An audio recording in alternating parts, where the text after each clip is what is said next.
अस्सलाम वालेकुम नाजरीन, मैं हूं आपका मेज़बान अली उस्मान भट्टू और आप देख रहे हैं PSB KG न्यूज़।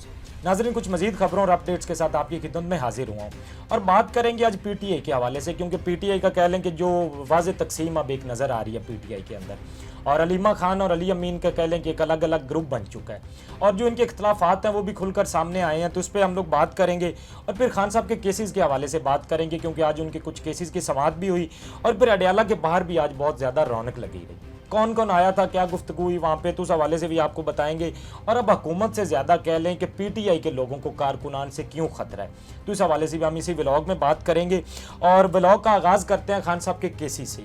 सबसे पहले तो मैं अलकादर का जो आज समाअत हुई उस हवाले से ही आपको बता देता हूँ। और कल मैंने आपको पता है प्रीडिक्शन की थी कि जो कह लें कि प्रोसिक्यूटर है वो आके यही बहाना करेंगे कि जो मुझे तो अभी तैनात किया गया है और मुझे इस केस के बारे में कोई डिटेल्स पता नहीं है, तो मुझे वक्त दिया जाए केस की तैयारी के लिए। और बिल्कुल जी वही हुआ जो कल हमने बात की थी। आज आती प्रोसिक्यूटर साहब ने जज साहब से कहा जी कि मेरी तो अभी तैनाती हुई है और मुझे इस केस की तैयारी के लिए वक्त दिया जाए। तो जनाब ने कह लें कि पहले एक तो वो 2 हफ्ते का इंतज़ार करवाया, उसके बाद उन्होंने 4 हफ्ते के लिए गैर मुअय्यना मुद्दत के लिए कह लें कि समाअत को मुलतवी कर दिया। अब जब उन्होंने इस समाअत को मुलतवी किया तो उसके बाद कह लें कि अलीमा खान साहबा वहाँ पर रुक गई कोर्ट के अंदर, क्योंकि बाकी लोग जा चुके थे। तो अलीमा खान साहबा ने कहा जी कि जज साहब से कहा जाए कि हमें तारीख दी जाए, लेकिन जो जज साहब की तरफ से कोई तारीख नहीं दी गई और उसको 4 हफ्ते के लिए गैर मुअय्यना मुद्दत के लिए कह लेंगे केस को मुलतवी कर दिया गया। अब इसमें ज़्यादा टाइम और लगेगा। अब देखना है कि वो दोबारा से जो प्रोसिक्यूटर है वो तैयारी के साथ आएंगे और दोबारा से इसका जो आगे वो सिलसिला चलेगा।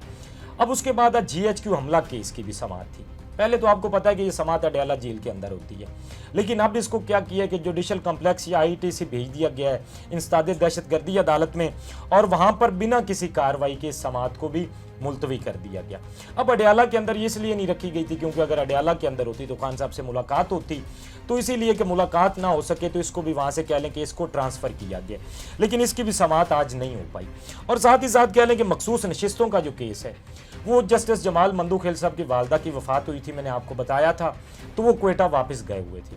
अब आज के दिन वो वापस आए तो इसका भी कह लें कि आज समाअत हुई केस की। सलमान अकरम राजा साहब तो इसमें पहले ही अपने दलाइल मुकम्मल कर चुके थे। आज हामिद खान साहब ने अपने दलाइल दिए। आज हामिद खान साहब ने अपने दलाइल भी दिए और साथ ही साथ उन्होंने कोर्ट से ये भी कहा कि अगर ये मुमकिन हो सके तो अगस्त तक जो है इस केस को ले जाएं, इसकी समाअत, और उसके बाद इसको जो है ना आगे देखा जाए।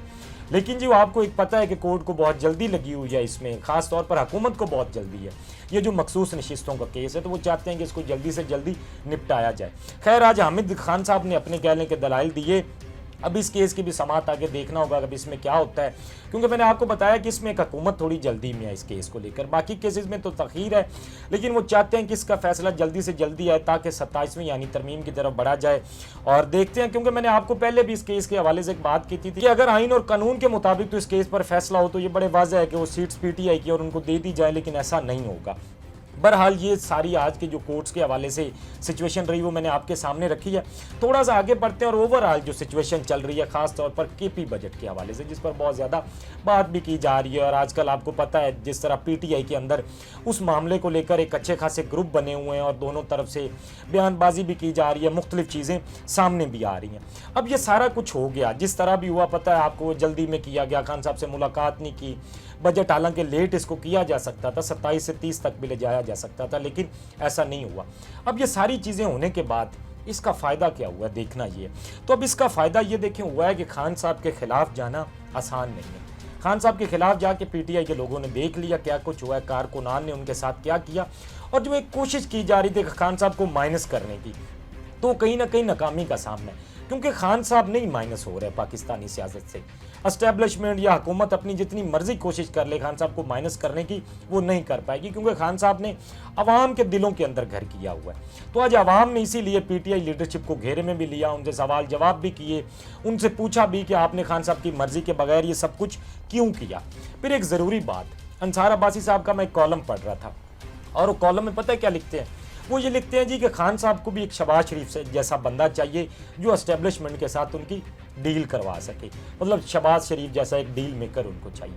लेकिन देखना ये है कि क्योंकि प्रॉब्लम पता है कहाँ आ रही है, प्रॉब्लम ये है कि खान साहब बेसिकली कोई डील चाहते ही नहीं है, वरना शहबाज शरीफ जैसे उनके पास बड़े सारे डील मेकर होंगे।